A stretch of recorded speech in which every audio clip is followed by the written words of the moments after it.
जी अस्सलाम वालेकुम प्यारे दोस्तों और भाइयों, क्या हाल चाल है जी? ठीक ठाक। ये मैं जिन बच्चों का शौक़ करा रहा हूँ, ये हमारे घर की ब्रीड है।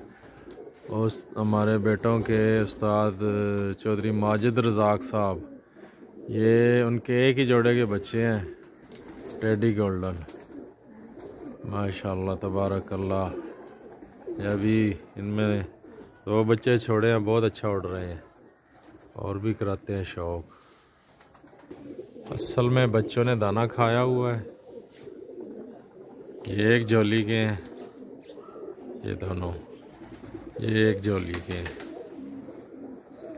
ये जनाब एक ये बच्चा है, एक ये उनकी लाल तूफ़ान ब्रीड है। जो ये सब के सब जो है उस्ताद चौधरी माजिद रज़ाक साहब के जोड़ों के पट्ठे पट्ठियाँ हैं। माशाल्लाह बहुत अच्छा उड़ रहे हैं। शौक़ कीजिए।